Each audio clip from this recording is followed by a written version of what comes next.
Leaping straight into the countdown at number 10 are animals born to be jumpers. Rabbits and hares can't walk. They can't trot. They have to jump. All the time. They kick off the countdown because those big back legs are incredibly powerful. Watching a bunny hopping gently in a field, you'd never guess the extreme distance it can leap. You have to see them sprinting to discover how far they can jump in a single bound.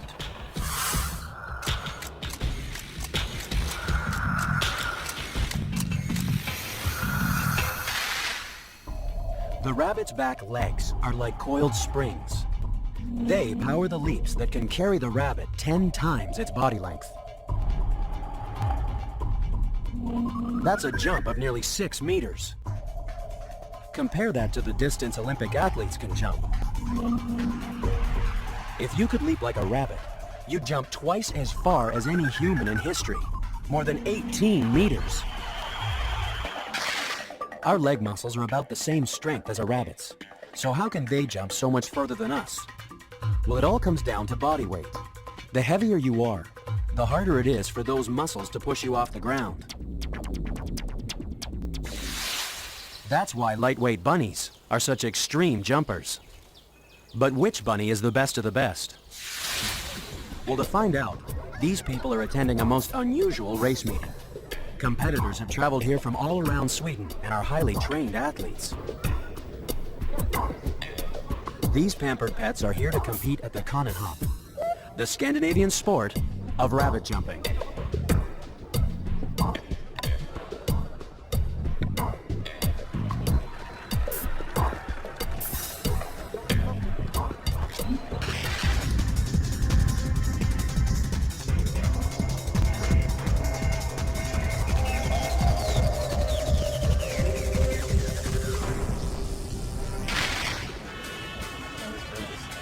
To find the next contender in our countdown, biologists Dave Ryherd and Paul Hahn have hopped down to Little Mexico in Los Angeles. For hiding somewhere in these market stalls is the most unusual animal in the countdown. Our number 9 is truly extreme because these guys first have to find a plant. Well, a bean actually, but no ordinary bean. These are Mexican jumping beans. But surely jumping beans are just a joke. A novelty you only see in old comedies.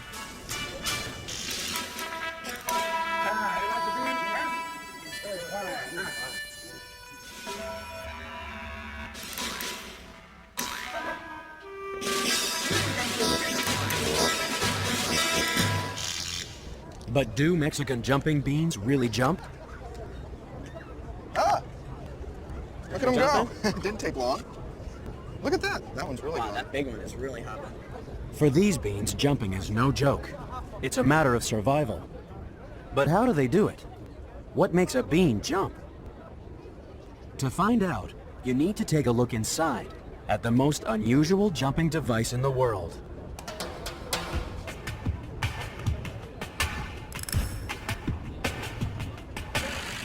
It's a caterpillar. Welcome to the world.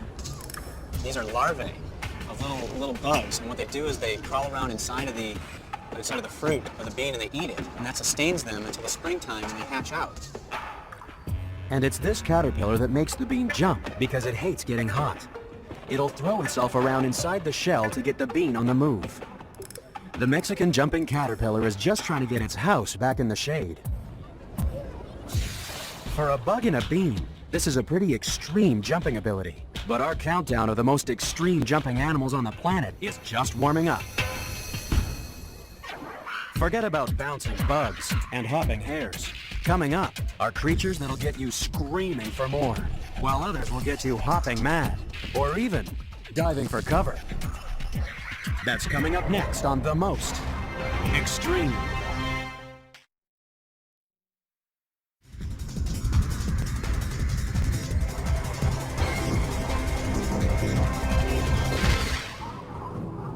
How'd you like to live in the highest mountains in the world?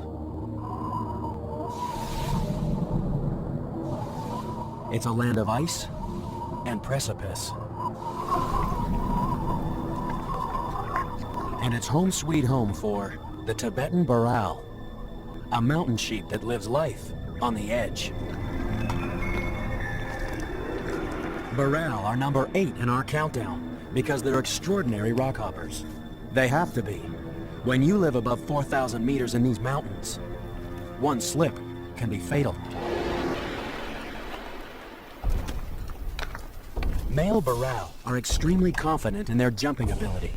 In fact, once their testosterone starts pumping, they show off by trying to knock each other off the cliff.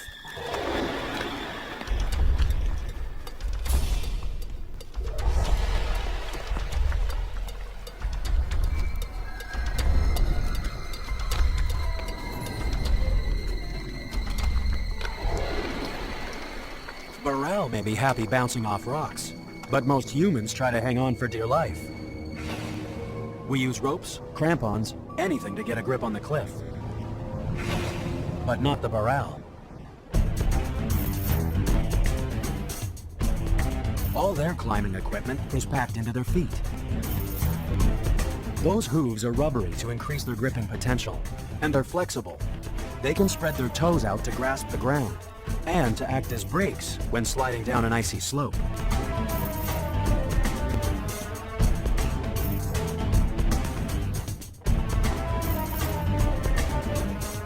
And since human mountaineers can't tiptoe down the rocks like Baral, they've had to come up with a different way of getting down the mountain. It's a little extreme, but a lot faster.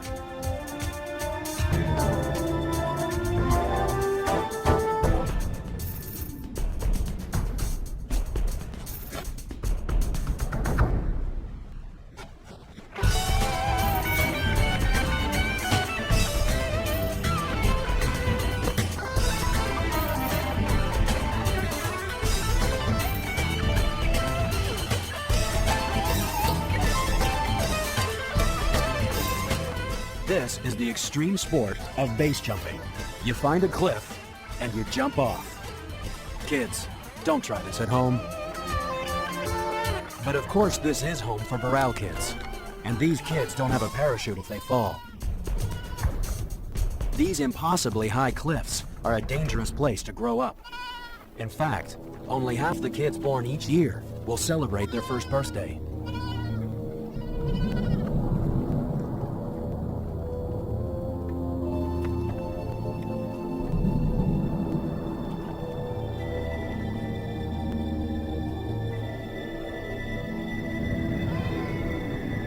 Those sure-footed babies that survive really are extreme jumpers. In fact, sometimes they seem to take as much pleasure in leaping down the mountain as any adrenaline junkie with a parachute.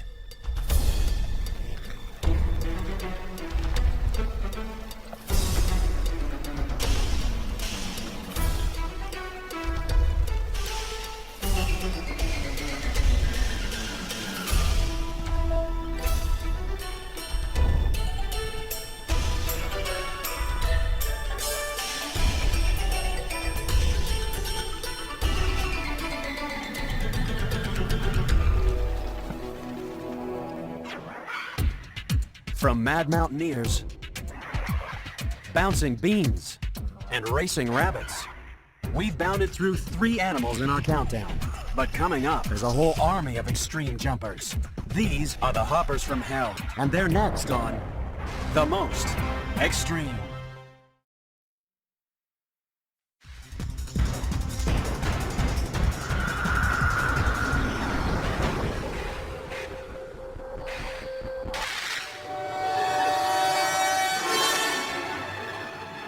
Number 7 in our extreme countdown may be small, but what it lacks in size, it makes up for in sheer numbers.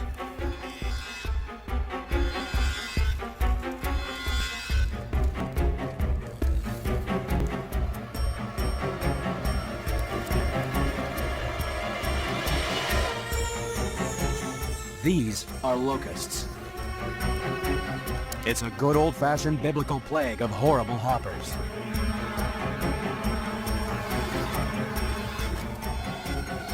Locusts are a kind of grasshopper, and they can really hop over a lot of grass.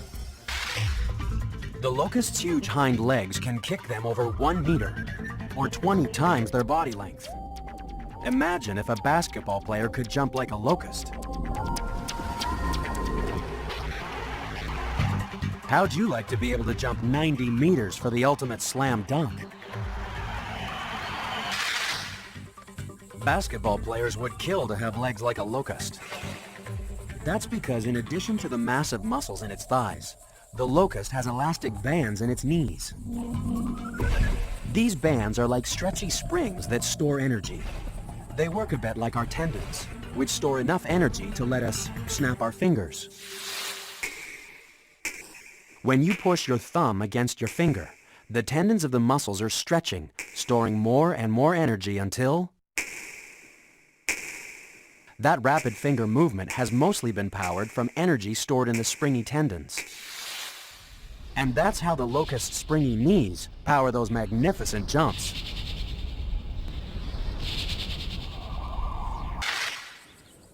But believe it or not, grasshoppers can also have trouble scoring.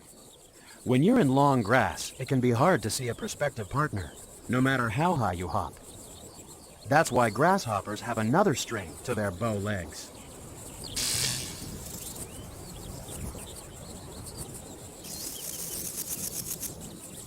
Males make music with those bulging thighs.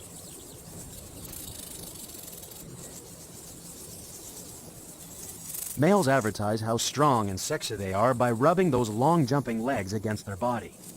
Their inner thighs are lined with a row of pegs that lets them scrape out their high-pitched love song. And the better the music, the luckier the male.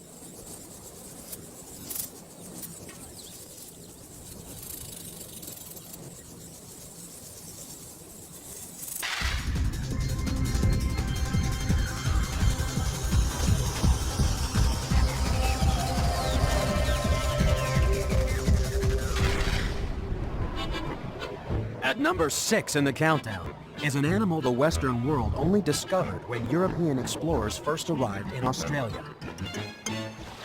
According to legend, when they first set foot on this bizarre new land, they saw a strange animal hopping about.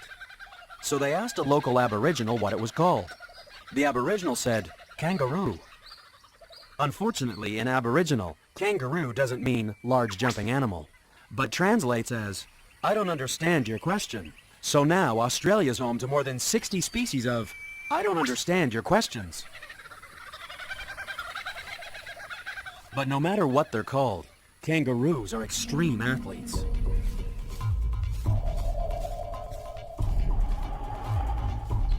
It's not just the fact that they're incredible jumpers. They're also extremely fast.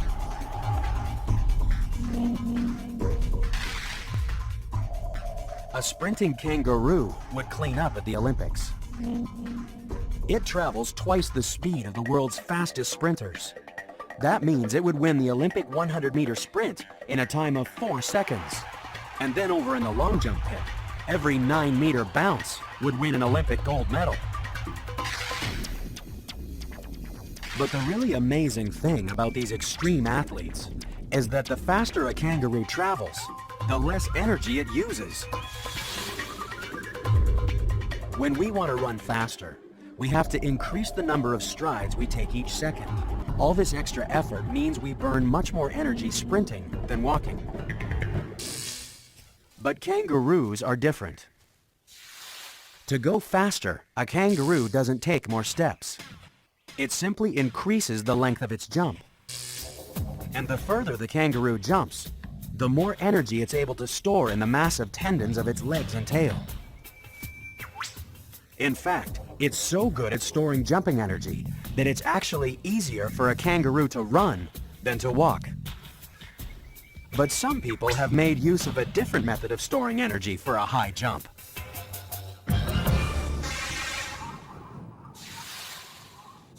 In the frozen lands of the Arctic, hunters had a problem. The sea ice was so flat that it was really hard to get high enough to be able to see things in the distance. Their solution was to get 50 friends and a really big blanket. The blanket toss is now a favorite event in the Eskimo Indian Olympics. Judges award points according to grace, height, and smoothness of landing.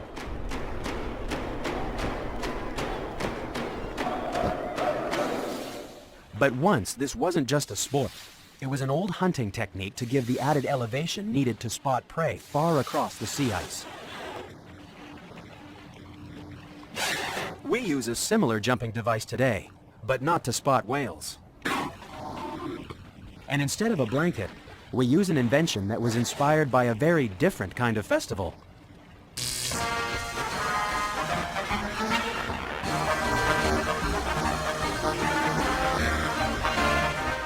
In Iowa back in 1930, 11-year-old George Nissen loved watching circus trapeze artists bounce into the safety nets. It started him thinking.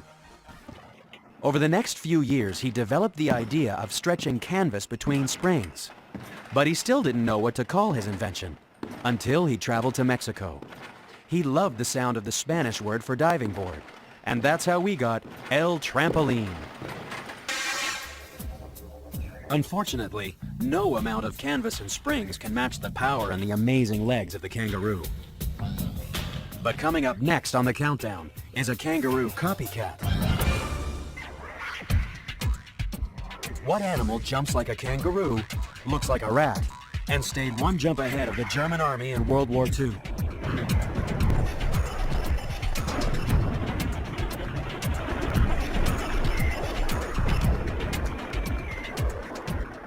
Find out next on The Most Extreme.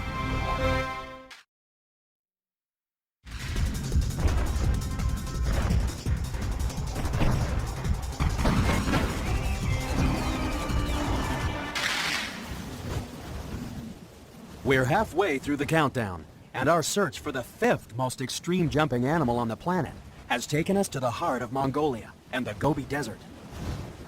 The kangaroos of Australia are half a world away. Or are they? This is a kangaroo. Well, it's actually a kangaroo rat. A rodent that uses those long back legs just like a kangaroo. But the kangaroo rat takes hopping to new extremes, because a single bound can carry it over 4 meters. That's an incredible 45 times its body length. Imagine if a tall football player could jump that far. It's hard to defend against a player that could leap from end zone to end zone. Such extreme jumping hasn't gone unnoticed. In fact, these desert athletes once caught the eye of an army.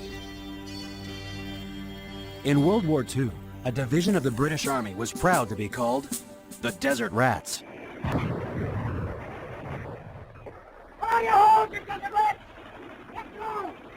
This is the story of Tobruk and the men who made up its garrison, of the fight they made against the pick of the Africa Corps, and of the nickname they bore with pride, the Desert Rats.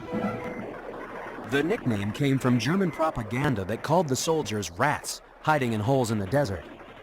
It didn't take long for the division to adopt the kangaroo rat as their mascot. As the Desert Rats continued fighting, they took with them their mascot, the kangaroo rat, painted on the sides of their vehicles. The kangaroo rat may have been popular with the troops in World War II, but coming in at number 4 in the countdown is an animal that would be a star on any stage in the world.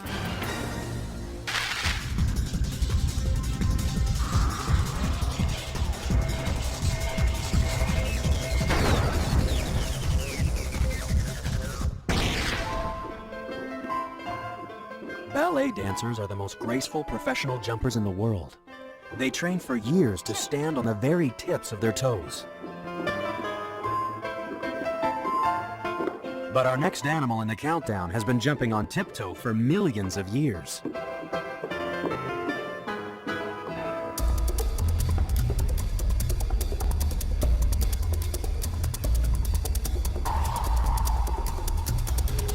This is a klipspringer, the ballerina of the rocks.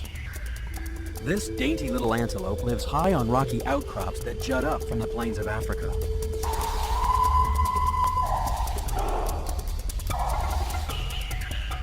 Early Dutch settlers named them klipspringer. It literally means rock jumper, and it's easy to see how they got their name.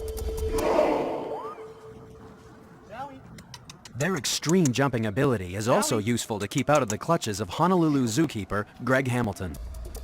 It's okay. It's okay.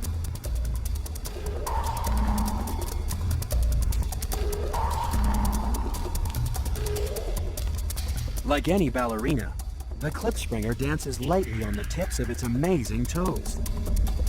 In the middle of this hoof, this split hoof, is a fleshy area that allows them to grip fairly readily to rock surfaces and allow them to maintain their positions on the rocks.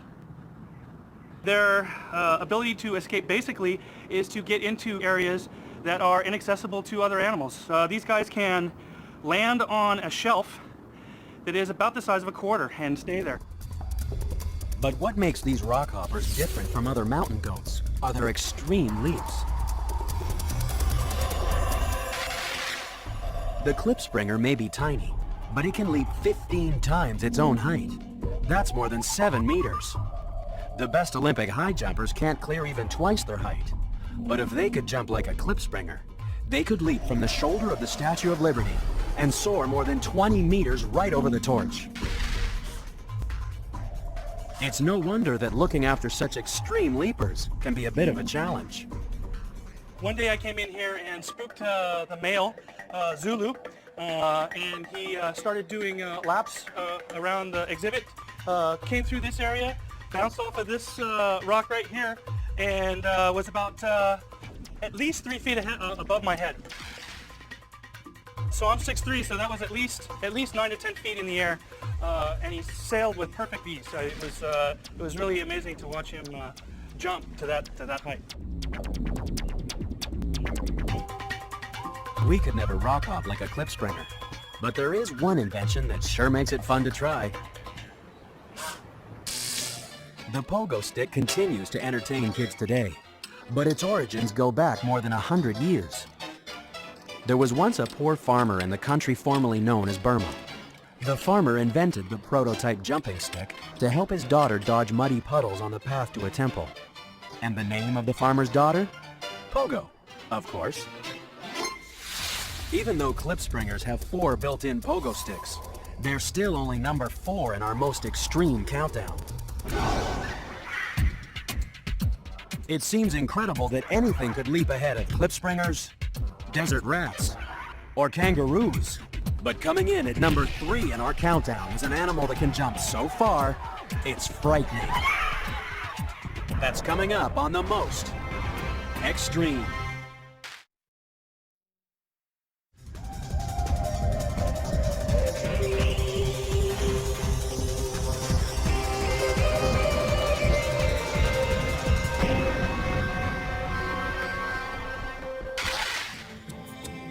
If you're frightened of spiders, just wait till you see what these guys can do.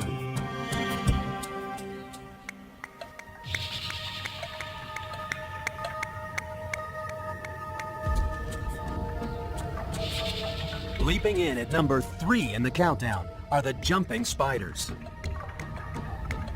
These guys are the lions of the spider world. They have exceptional eyesight, which means they can spot their lunch from a long way off. Then, like a big cat, they'll slowly sneak up on their prey and pounce. And what a pounce it can be! The jumping spider can really jump. Those 8 legs can push it almost 2 meters. That's 100 times its body length. A human athlete who could jump 100 times his body length might as well be flying. It would be like leaping clear over 2 jumbo jets, nearly 150 meters.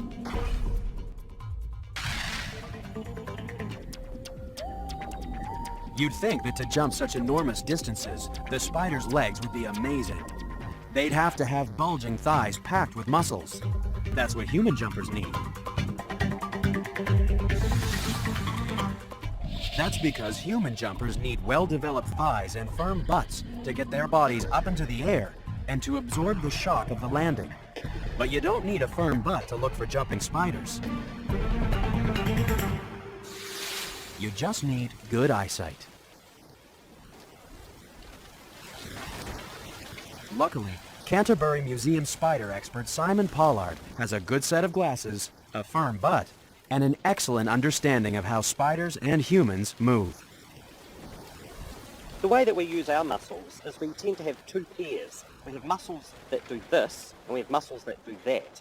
But in the case of spiders, they have muscles that do this, but they rely on fluid under pressure to push the muscles out and the leg out. And so when it comes to jumping, what these spiders do is they increase the pressure of the fluid in the back legs, making them go straight, and because they're so small, they can jump from A to B, and they can do it very, very well. Being able to go from one leg to another to catch prey, which of course is what spiders do, they catch things, and a lot of what they catch can fly away. And so by being able to jump across this space, it's effectively like flying, and then they can catch a flying insect that could, if it detected the spider, fly away. The best part about being a jumping spider is that it doesn't matter if you miss your landing zone. These guys spin their own safety harness out of silk.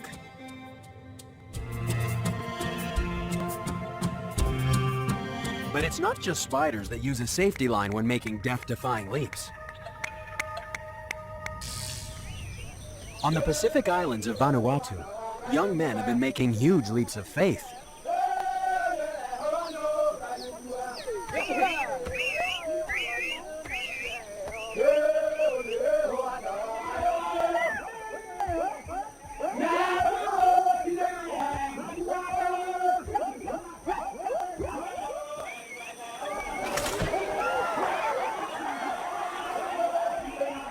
These guys don't use silk safety lines.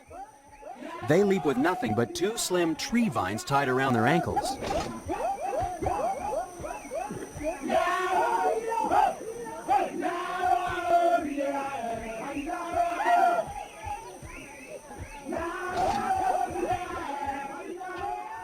The land divers of Vanuatu jump as part of the celebrations associated with the traditional festival of the yam harvest.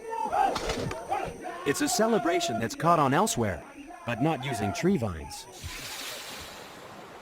Here we go. 5, 4, 3, 2, 1! Bungee jumping uses a latex rubber cord instead of tree vines, or spider silk. But the advantage spiders have over bungee jumpers is that once they've made their death-defying leap, they can eat their silk safety line.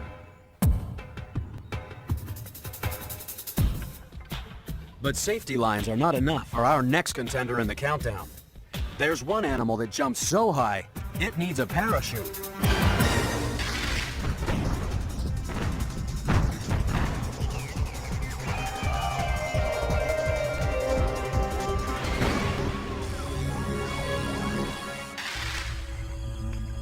At number 2 in our countdown is an animal that lives in some truly disgusting places.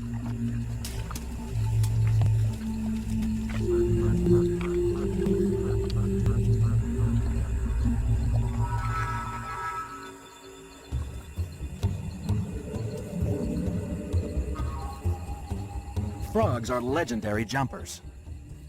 Anyone who's taken a good look at a frog knows that its leaping ability lies in its long, long legs.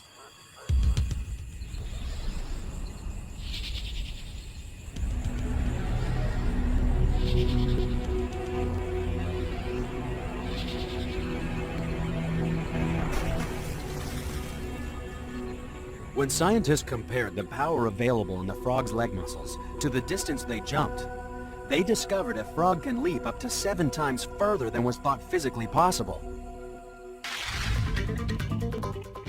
So the scientists took a closer look at the frog's legs.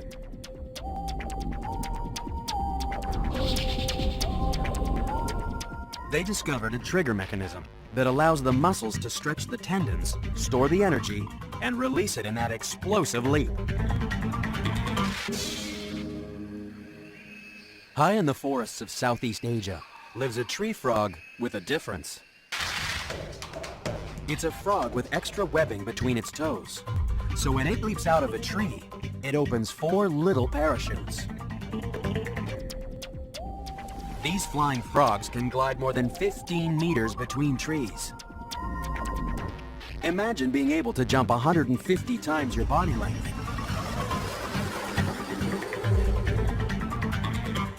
you'd be able to leap clear over the Titanic, a distance of nearly 300 meters.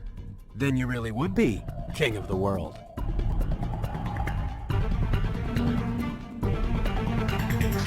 But the Incredible Frog is still only number 2 in our most extreme countdown. We've seen 9 contenders. They're the best of the best. Only one animal has more extraordinary powers. It's number 1, and it's coming up next on the most extreme.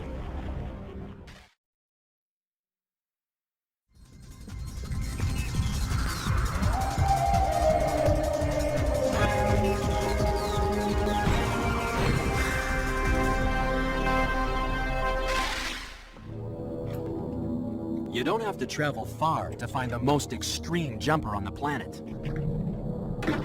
In fact, it's often too close for comfort. It can spend months waiting patiently for entomologists like Ruud Kleinpaus to return home from holiday. Vibrations on the floorboard signal the time to leap into action.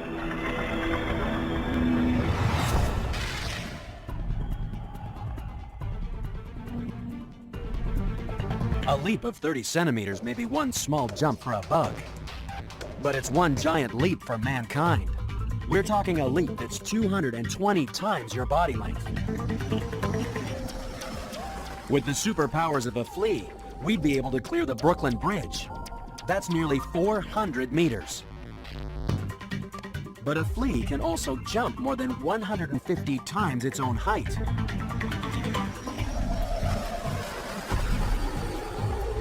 That's like jumping over not 1, but 2 Statues of Liberty. More than 200 meters.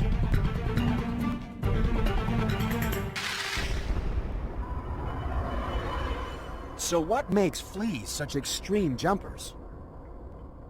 Well, they don't use muscle power like we do. Their legs act more like a catapult. You see, the flea stores its energy in a pad with resilin. Now, that's one of the most elastic materials known on this planet. And it winds this pad up. And when it pulls the trigger, pow! It releases all this energy at once, and the flea jumps away. With such incredible powers, it's no wonder that people are prepared to pay to see performing fleas. Roll up to Maria Cardosa's traveling flea circus. And here are the stars, 300 highly trained fleas.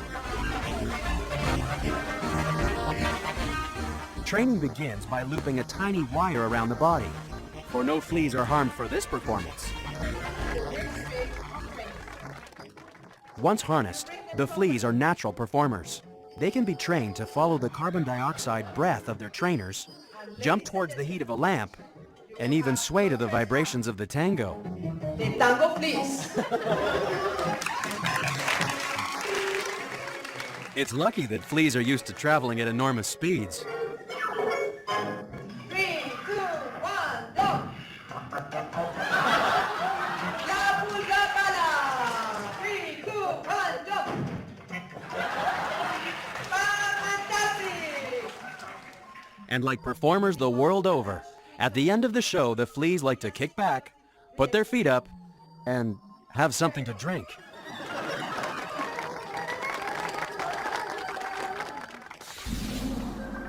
Love them or hate them, you just can't help being impressed by the flea.